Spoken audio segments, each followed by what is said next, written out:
Well, here's the Corvette. It's finished. I end up using some parts I didn't want to use in order to make it happen, but it is functional. Proportional steering and throttle. Coreless motor. It is too fast for its own good.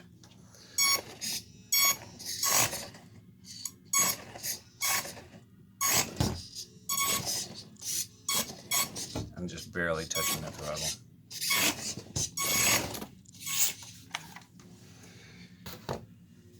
And with 2 millimeters of ground clearance, you're not going to drive it on too many different surfaces. The floor you drive on is going to have to be really, really smooth. So let me show you the inside of it. Sorry, it's not much of a driving demonstration because the car is actually quite worthless on a large surface. It needs something smoother than a garage floor, like a marble floor or a tile floor from a business. So despite wanting to retain the original body mounts underneath the vehicle with the 2 little screws, I did have to custom make a piece that glued into the bottom of the chassis and put a screw here and a screw here.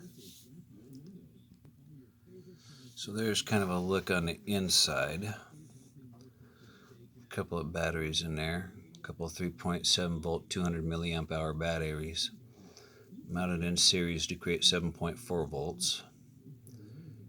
And the receiver that you see down there, combination ESC receiver, is from the HBX Rampage.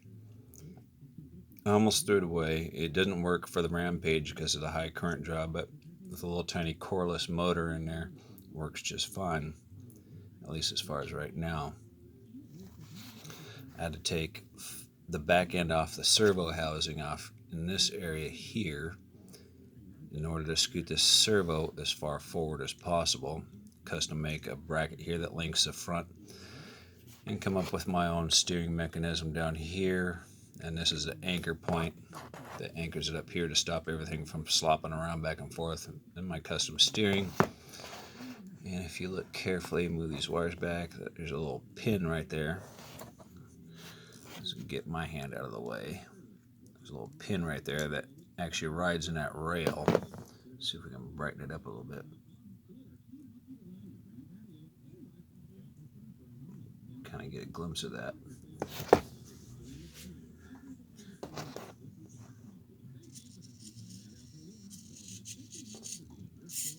See, the servo travels at an arc, but as long as it stays in that groove, everything works just fine. Had to fill the front wheels with epoxy and cut in bearings. So there's bearings in there, both sides. A lot of little work goes into this thing. This is more of a novelty, at least as far as the surface is concerned, to be able to drive it on. Unless you got like a gymnasium floor or something, then it's just a novelty. The gear on this particular one is actually from a drone, and that's the drone motor pinion gear. I forget which drone it's by, but it's by Sky Viper. That's all I remember for sure. And brass bushings up front, ball bearings up front. Fairly straightforward. A lot of tedious work, not very hard, but I recommend if you guys build one of these, get yourself an all-in-one ESC from some vehicle, from some small vehicle. This guy makes so much wheel speed, it's uncontrollable, and plus it's very, very light. So there's actually 2 pieces of this.